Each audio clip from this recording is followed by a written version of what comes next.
Vitamin D আমাৰ শৰীৰৰ মহৌষধ স্বৰূপ। যদি ভিটামিন ডি কমি গৈছে শৰীৰৰ পৰা আপুনি কেনেকৈ গম পাব? ধৰক আপোনাৰ শৰীৰ খুব দুৰ্বল লাগিব, এলাহ ভাৱ আহিব, টোপনি লাগিব বা অতি কম বয়সতে চুলি সৰিবলৈ আৰম্ভ কৰিব, চুলি পকিবলৈ আৰম্ভ কৰিব বা তেনেকৈ হাড়ৰ বিষ হ'ব, হাড় ফ্ৰেকচাৰ হ'ব বা হাড় দুৰ্বল হ'ব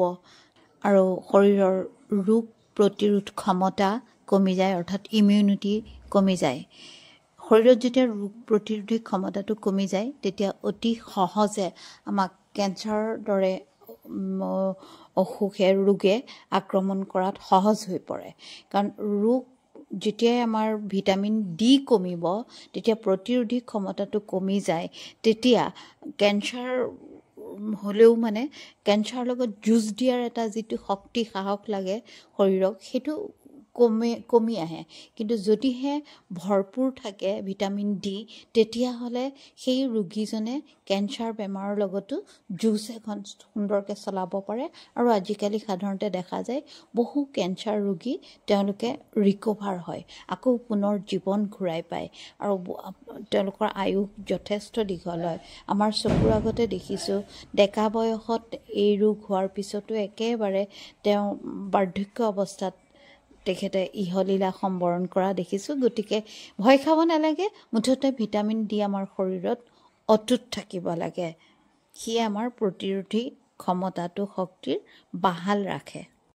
আৰু যেতিয়া আমাৰ শৰীৰত ভিটামিন ডি কমি আহে তেতিয়া আমাৰ মনো এনেকুৱা হয়, ফটকৈ হতাশাই আৱৰি ধৰে মনত বা কেতিয়াবা খিংখিঙীয়া হয়, মনৰ শান্তিটো হেৰাই যায়। কাৰণ শৰীৰৰ য'ত শান্তি নাই মনে ক'ত শান্তি পাব? লাহে লাহে মানুহ খিংখিঙীয়া হয়, দুৰ্বল হয়, কৰ্মস্পৃহা কমি যায়। ভিটামিন ডিয়ে আমাৰ শৰীৰত কেলছিয়াম এবজৰ্ব কৰে। গতিকে ভিটামিন ডি কমি যোৱা লাহে লাহে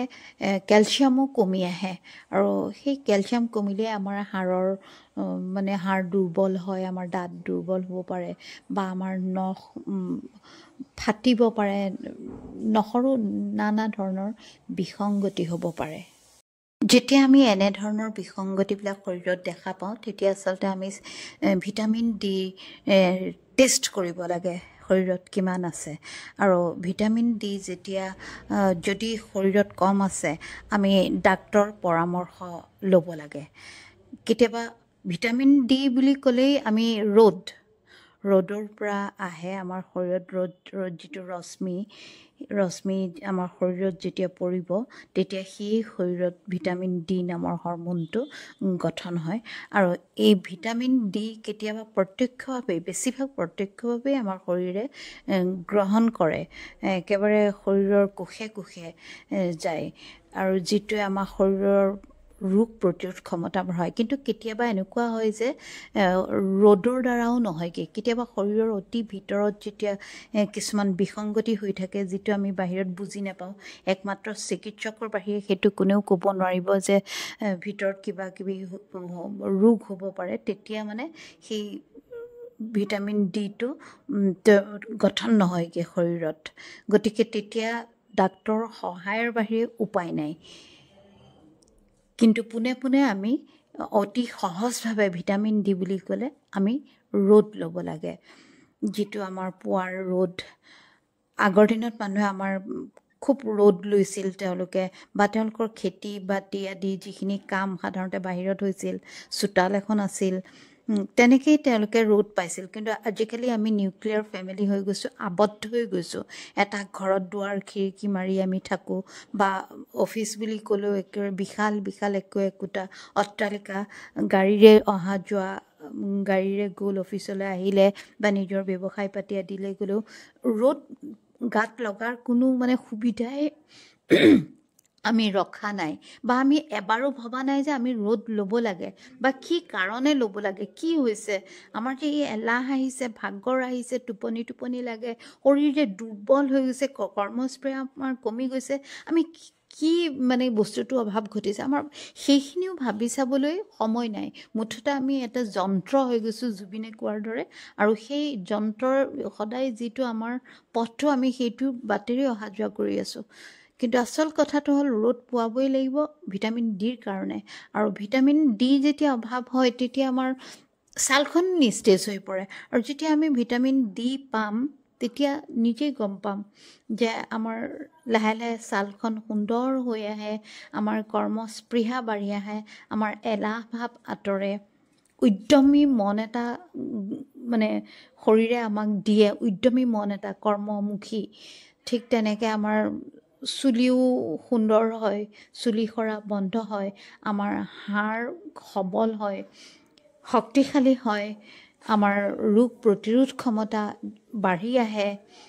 গোটেই তাৰমানে সজীৱ হোৱা যায় ৰ'দে আমাক সজীৱ কৰে যেনেকৈ গছ গছনি শালুক সংশ্লেষণ যিটো দিনত গছে সেউজীয়া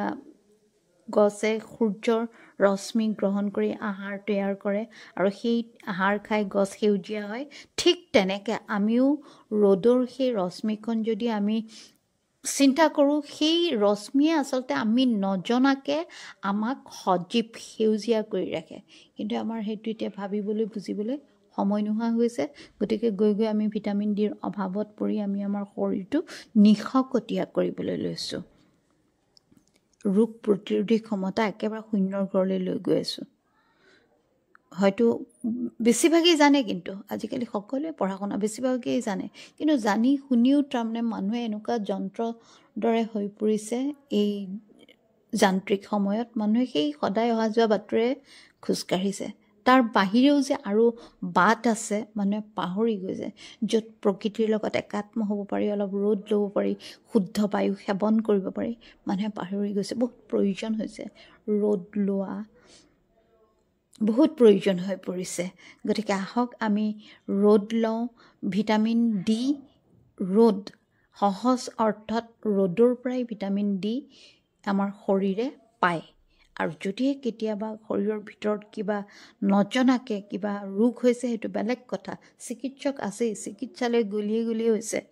তাৰ বাবে ডাক্তৰ আছেই কিন্তু সাধাৰণভাৱে সেই বিসংগতিবিলাক আমি যিখিনি ক'লোঁ আৰু এইখিনি আমি আচলতে মই ক'বলৈ সাহস এইকাৰণেই কৰিছোঁ এই বস্তুটো আমাৰ ঘৰত এইখিনি অভিজ্ঞতা আমাৰ হৈছে সেইবাবে মই এইখিনি কথা মুকলিকৈ ক'বলৈ সাহস কৰিছোঁ গতিকে আমাৰ দৰে যাতে কাৰো নহয় আপোনালোকে সুন্দৰকৈ সুন্দৰ জীৱন এটা উপভোগ কৰক সপোন দেখক আৰু জীৱনক আঁকোৱালি ল'বলৈ দেহেই আচল দেহা থাকিলেহে বেহা ধন্যবাদ